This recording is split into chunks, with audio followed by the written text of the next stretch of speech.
नमस्कार, अपने एमपी देख रहे हैं आप और मैं हूं आपके साथ अवंतिका श्रीवास्तव। रुक करेंगे मध्य प्रदेश से जुड़ी तमाम बड़ी खबरों का और सबसे पहले इंदौर जिले का जिक्र। चाकूबाजी यहां पर हुई है।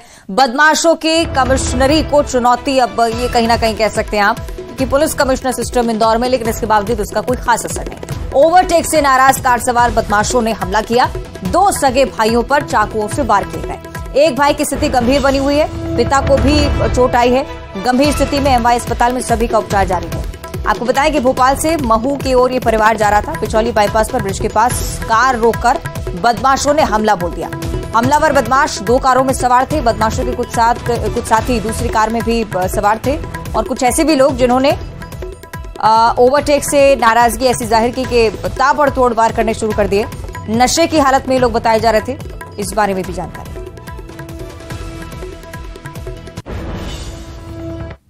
थे ना, तो वो लोग 8-10 लोग मारने लग गए चाकू से। काहे के लिए मारने लगे थे? कहाँ जा रहे थे आप? कहाँ से? हम आ रहे थे भोपाल से।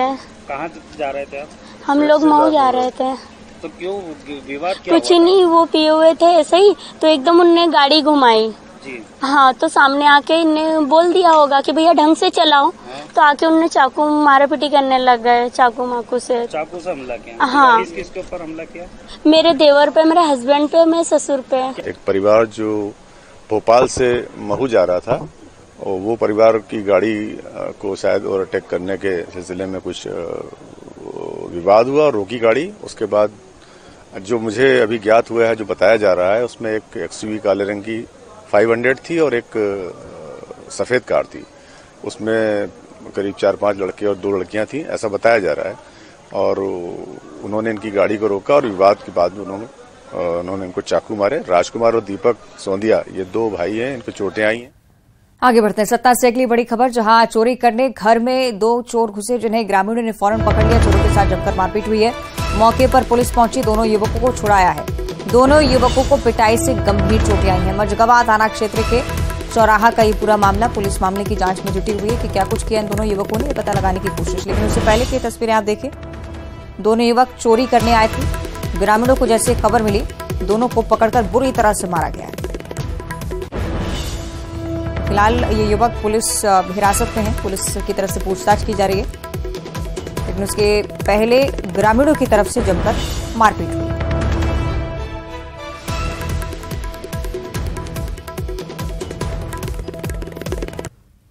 इंदौर से अगली बड़ी खबर, जहां चोरी के आरोप में रहवासियों ने युवकों को तालिबानी सजा दी है। घंटों पेड़ से बांधकर उनके बाल भी काटे हैं। भीड़ से पुलिस ने दोनों युवकों को जैसे तैसे छुड़वाया। दोनों ही पक्ष पर राजेंद्र नगर पुलिस से कार्रवाई भी की है। इंदौर के राजेंद्र नगर थाना क्षेत्र के स्टार सिटी की पूरी घटना है। रहवासियों के मुताबिक निर्माणाधीन मकान में चोरी की नीयत से दोनों घुसे थे और उसके बाद जैसे ही लोगों ने उन्हें देखा, घंटों पेड़ से बांधे रखा, उसके बाद बाल भी काट दिए और उसके बाद जाकर पुलिस को सूचित किया। पुलिस ने इस मामले पर संज्ञान लिया है। दोनों ही तरफ से एफआईआर दर्ज की गई है और पुलिस अब मामले की तफ्तीश में जुटी हुई। पता लगाने की कोशिश की जा रही है कि विवाद किस चीज को लेकर था। क्या सच में चोरी की मंशा से ही दोनों यहां पर पहुंचे थे?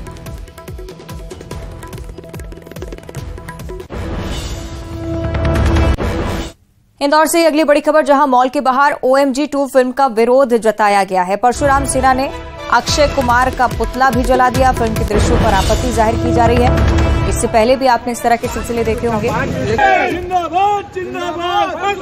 इंदौर के मॉल की तस्वीरें आप देखिए। OMG 2 के फिल्म के जो शॉट्स हैं, महाकाल मंदिर का जिक्र है, बाबा महाकाल का भी जिक्र है। इसे लेकर आपत्ति संतों की तरफ से भी जाहिर की गई थी।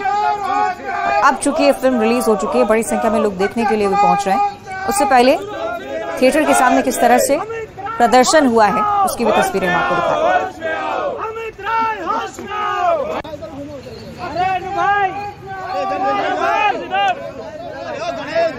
इंदौर की तस्वीरें आप देखिए। OMG 2 फिल्म, जिसमें कुछ दृश्यों को लेकर लोगों की तरफ से आपत्ति जाहिर की जा रही है। संत समाज भी आक्रोशित है। कुछ शॉट्स को हटाने की भी मांग थी, लेकिन जैसे तैसे फिल्म रिलीज हुई तो उसके बाद भी विरोध की स्थिति देखने को मिलती है।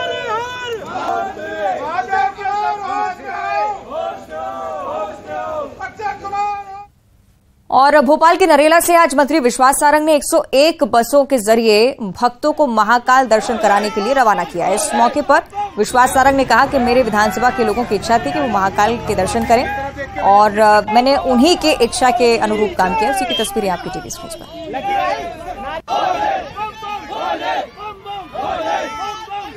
सावन के महीने में बहनों की विशेष मांग थी कि सभी महाकाल बाबा के दर्शन करें।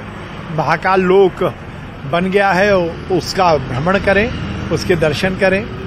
तो आज से हमने शुरुआत की है निःशुल्क महाकाल बाबा की दर्शन की और सैकड़ों की संख्या में बसें और हजारों की संख्या में बहनों को आज रवाना किया है। मुझे इस बात की प्रसन्नता है कि सभी बहनों में बड़ा उत्साह है और निश्चित रूप से सावन का महीना और फिर महाकाल के दर्शन, ये सोने पर सुहागा। तो जैसे जैसे चुनाव का समय नजदीक आ रहा है वैसे वैसे जनता को अपने पक्ष में करने की कोशिश आप कहीं ना कहीं समझ सकते हैं। इसी कड़ी में कांग्रेस नेता भी पीछे नहीं है। पूर्व मंत्री पीसी शर्मा ने 80 बसों में सवार भक्तों को महाकाल दर्शन के लिए रवाना किया है। और महाकाल जी के दर्शन, अधिक मास सावन का महीना, इसमें दर्शन करने से एक पुण्य मिलता है। तो बड़े बड़े लोग तो कराते हैं, 1 लाख लोग जो कमलनाथ जी की सरकार ने जो वहाँ पे जो महाकाल लोक बनाया तो वहाँ लोग जाने आने लगे, तो ये नहीं कर पाते। लेकिन इनकी व्यवस्था हमने वो की है कि ये भी दर्शन कर पाए, माथा टेके महाकाल जी के आगे।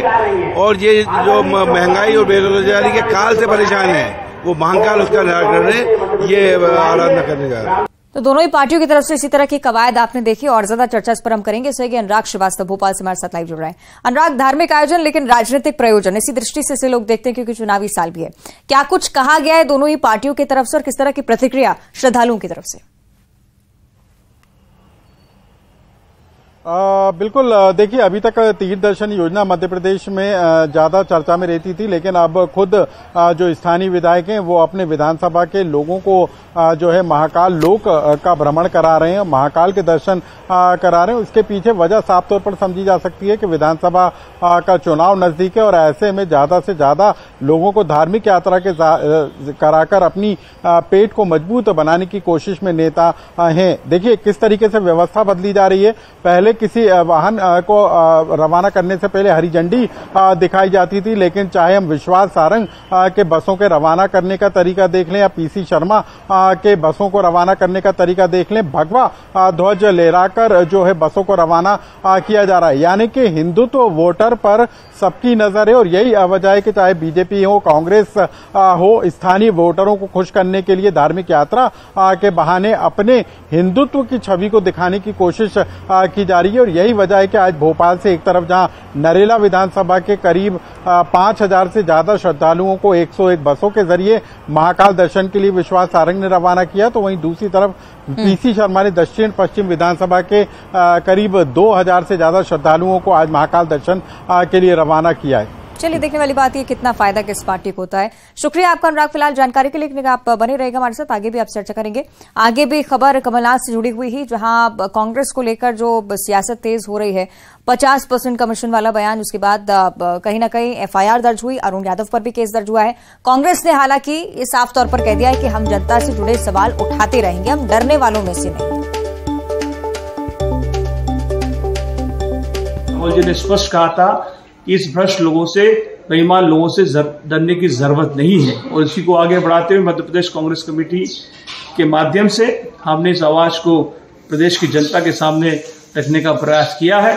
हमारी नेता प्रियंका जी, कमलनाथ जी और मेरे खिलाफ एक एफआईआर दर्ज कल की गई है, लेकिन मैं स्पष्ट बता देना चाहता हूं कि पहले हम गोरों से लड़े थे और अब मध्य प्रदेश के इस भ्रष्ट कमीशनखोर लोगों से हम लड़ने वाले।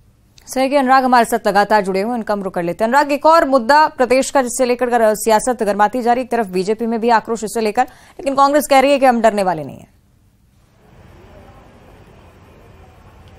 बिल्कुल, देखिए जिस तरीके से भ्रष्टाचार के मुद्दे को लेकर अब कांग्रेस ने घेराबंदी शुरू की है, क्या उसमें खुद कांग्रेस फंसेगी? क्योंकि मामला जिस ठेकेदार के पत्र को लेकर हो रहा है, 50% कमीशन का आरोप कांग्रेस के नेता बीजेपी सरकार पर लगा रहे हैं, लेकिन बीजेपी कह रही है कि ना तो इस तरीके से कोई ठेकेदारों का संगठन है, ना कोई इस तरीके का पत्र। फर्जी तरीके से सरकार को बदनाम करने के लिए कांग्रेस के नेता इस तरीके के गलत आरोप लगा रहे हैं। लेकिन सबसे बड़ी बात है कि बीजेपी और स्थानीय लोगों की शिकायत पर प्रदेश भर में अलग अलग जगह पर प्रियंका गांधी, कमलनाथ, अरुण यादव जैसे नेताओं के खिलाफ एफआईआर दर्ज हुई है, यानी कि अब ये पूरा का पूरा मामला कानूनी भी एक तरीके से हो चला है। लेकिन कांग्रेस के आरोपों में कितना दम है? क्योंकि कांग्रेस लगातार इस बात का जिक्र कर रही है कि कमीशन का खेल मध्य प्रदेश में चल रहा है और इसको आने वाले दिनों में वो उजागर करने का काम भी करेंगे। लेकिन बीजेपी अब इस बात को लेकर हमलावर है कि झूठ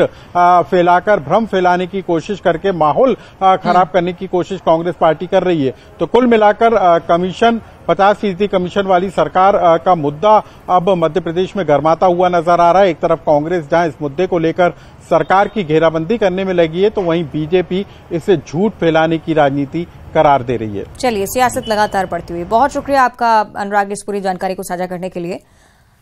आगे बढ़ते भोपाल से अगली बड़ी खबर है, जहां बागेश्वर धाम के पंडित धीरेन्द्र शास्त्री की मुश्किलें एक बार फिर से बढ़ने वाली हैं। भगवान सहस्त्रबाहु को लेकर जो विवादित बयान दिया था, ये मामला कोर्ट में पहुंचा, लेकिन अब भोपाल जिला कोर्ट में परिवाद जो दायर हुआ था उसे भी मंजूर कर लिया गया है। 2 सितंबर को कल्चुरी समाज के लोगों का बयान दर्ज करवाया जाएगा।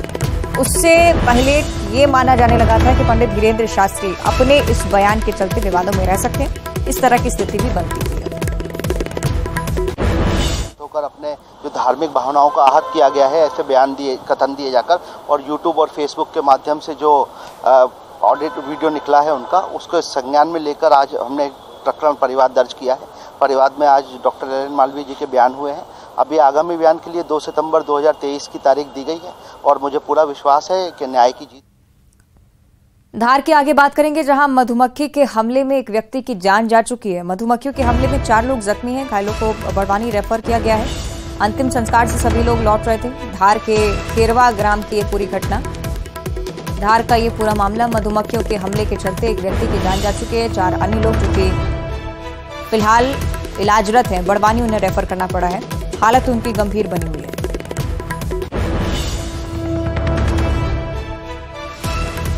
खेरवा गांव की पूरी घटना बताई जा रही है। मधुमक्खियों ने अचानक से हमला किया और उसके बाद 4 लोग बुरी तरह से जख्मी हो गए। एक व्यक्ति की तो जान भी जा चुकी है। किस तरह की स्थिति होगी आप अंदाजा लगा सकते हैं। 4 लोगों का इलाज फिलहाल बड़वानी जिला अस्पताल में चल रहा है। धार के खेरवा गांव की पूरी घटना।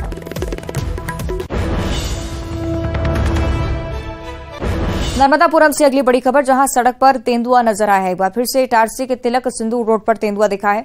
वन विभाग की टीम अब सक्रिय हो चुकी है, स्थानीय लोगों में भी, क्योंकि डर का माहौल। और तिलक सिंदूर मार्ग जहां पर आए दिन श्रद्धालुओं का आना जाना लगा रहता है, ऐसी स्थिति में तेंदुए का यहां पर घूमना बहुत ज्यादा खतरनाक। और इसी के चलते वन विभाग की तरफ से लगातार ये प्रयास किए जा रहे हैं कि इस शावक को जल्द से जल्द पकड़ा जा सके। तो वन विभाग की टीम मौके पर मौजूद है, लगातार ट्रेसिंग की कोशिश हो रही है। नर्मदापुरम की देर रात की कल की तस्वीरें हैं जो कि रहवासियों की तरफ से साझा की गई हैं और इस तेंदुए को तलाशने के लिए वन विभाग की टीम प्रयास करती है। उज्जैन से अगली बड़ी खबर, जहां लोकायुक्त में पदस्थ आरक्षक आशीष और सुनील को 5 साल की सजा सुनाई गई है। उज्जैन कोर्ट की तरफ से बड़ा फैसला। 2016 सिंहस्थ महाकुंभ मेले में हॉस्टल से विस्फोटक मिलने का मामला सामने आया था। आरोपियों ने अपने साथियों को फंसाने के लिए पूरी साजिश रची। नानाखेड़ा थाना क्षेत्र में एक हॉस्टल से विस्फोटक मिले थे। अभी जेल में बंद है दोनों आरोपी और अब 5 साल की सजा का ऐलान ऊपर से। उज्जैन से बड़ी जानकारी, लोकायुक्त में पदस्थ आरक्षक आशीष और सुनील पर एक बार फिर से गाज गिरती हुई 5 साल की सजा उज्जैन कोर्ट की तरफ से। 2016 का ये पूरा मामला, कुंभ मेले में हॉस्टल से विस्फोटक मिलने का मामला सामने आया था। दूसरों को फंसाने की साजिश भी रची थी, लेकिन अब जैसे इस पूरे मामले को लेकर स्थिति स्पष्ट हुई, दोनों को 5-5 साल की सजा का प्रावधान।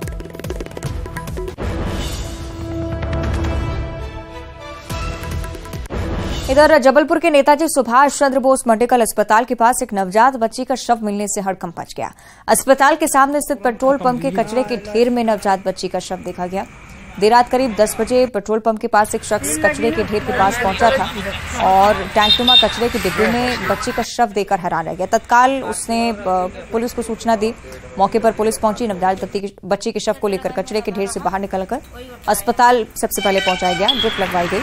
बच्ची की उम्र 1 से 1.5 महीने की बताई जा रही है। हालांकि नवजात बच्ची की मौत हो चुकी है। परिवार के सदस्यों से साथ में ले जाने के बजाय कचरे के ढेर में फेंक कर चले गए। ये हैरान कर दिया। कचरा घर में ये मिले हमको तो हमने सूचना दी पुलिस शासन को। भैया जी ने बताए, भैया जी को हमने बताया, भैया जी ने पुलिस शासन को दी कि कचरा के डब्बे में लड़का मिला है, जो भी है बच्ची।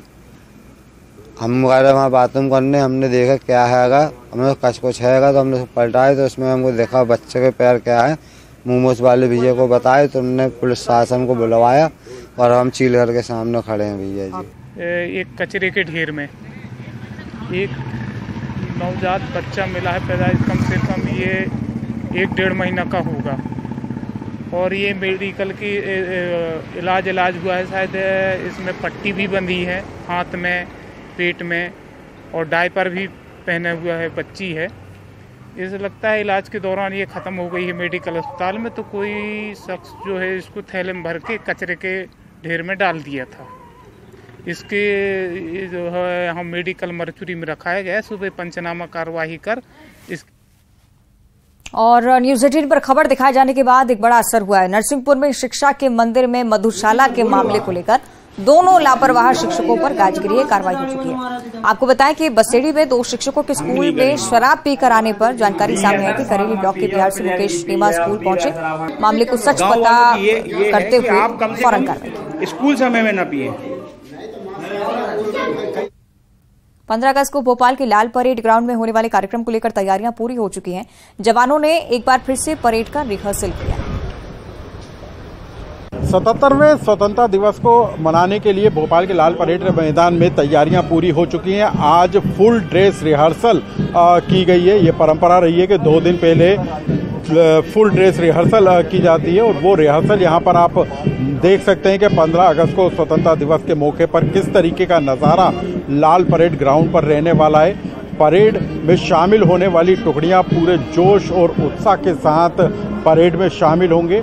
न सिर्फ पुलिस बल की अलग अलग टुकड़ियां बल्कि एनएसएस, एनसीसी कैडेट और स्कूली छात्र की टुकड़ियां भी इस बार परेड में नजर आएंगी और हर वर्ग को इस बार परेड में शामिल करने की तैयारी जो है की गई है। इसके अलावा यदि हम बात करें तो मेडल जो पुलिस के क्षेत्र में जो अपने क्षेत्र में बेहतर काम करने वाले पुलिस के अधिकारी हैं उनको मेडल देकर यहाँ पर सम्मानित भी किया जाएगा। तो मुख्यमंत्री शिवराज सिंह चौहान यहाँ लाल परेड ग्राउंड में स्वतंत्रता दिवस के मौके पर झंडा वंदन करेंगे और परेड की सलामी लेंगे। लेकिन इस बार जो पुलिस बैंड है वो भी यहाँ पर नज़र आएगा और कुल मिलाकर बात करें तो जो 15 अगस्त पर होने वाली परेड है उसकी फुल ड्रेस रिहर्सल आज की गई है और अब इंतज़ार उन लम्हों का होगा जब स्वतंत्रता दिवस के मौके पर मुख्यमंत्री शिवराज सिंह चौहान लाल परेड ग्राउंड पर झंडा वंदन करेंगे और प्रदेश के नाम पर अपना संदेश जारी कर ये बताएंगे कि क्या राज्य सरकार को मध्य प्रदेश में किया है और क्या नई सौगातें मध्य प्रदेश को मिल सकती हैं। कैमरा पर्सन खिलान के साथ अनुराग श्रीवास्तव, न्यूज 18 भोपाल। कमीशन वाले वायरल लेटर पर एक्शन। इंदौर में प्रियंका गांधी, कमलनाथ और अरुण यादव पर केस दर्ज। ज्ञानेंद्र अवस्थी नाम के अज्ञात शख्स पर भी केस दर्ज। एमपी में चुनावी साल मतदाताओं को धार्मिक यात्रा करा रहे नेता मंत्री विश्वास सारंग आज 101 बसों से श्रद्धालुओं को रवाना करते दिखे। पूर्व मंत्री पीसी शर्मा की भी यही पहल। नर्मदापुरम में सिंधु रोड पर दिखा तेंदुआ, स्थानीय लोगों में दहशत, वन अमला अलर्ट। दमोह में केंद्रीय मंत्री का दिखा अलग अंदाज, क्रेन पर सवार होकर केंद्रीय मंत्री प्रहलाद पटेल घंटा घर पर लगाते दिखे झंडा, हर घर तिरंगा अभियान से जुड़े। इंदौर में चोरी के 2 आरोपियों को तालिबानी सजा, घंटों पेड़ से बांधकर काटे बाल, पुलिस ने दोनों को भीड़ से छुड़वाया। इंदौर में ओवरटेक से नाराज कार सवारों ने किया हमला, 2 सगे भाइयों पर किया चाकू से हमला, एक भाई की परिस्थिति गंभीर। इंदौर में मॉल के बाहर OMG2 फिल्म का विरोध, परशुराम सिन्हा ने जलाया अक्षय कुमार का पुतला, फिल्म के दृश्यों पर आपत्ति। उज्जैन में लोकायुक्त में पदस्थ 2 आरक्षकों को 5 साल की सजा, 2016 सिंहस्थ कुंभ मेले में हॉस्टल से विस्फोटक मिलने का मामला। बढ़ सकती है धीरेन्द्र शास्त्री की मुश्किलें, भगवान सहस्त्रबाबू पर विवादित बयान देने का मामला, भोपाल जिला कोर्ट में परिवाद मंजूर। भोपाल में नेहरू नगर में बने गर्ल्स हॉस्टल में फूड पॉइजनिंग का मामला, 11 छात्राओं की बिगड़ी तबियत, सभी को अस्पताल में कराया गया भर्ती। भोपाल में फरार और इनामी बदमाशों की धरपकड़ तेज, 300 पुलिसकर्मी कॉम्बिंग गश्त पर, गश्त के दौरान दोनों जोन के आलाधिकारी रहे मौजूद। और इसी के साथ बुलेटिन में इतना ही। नमस्कार।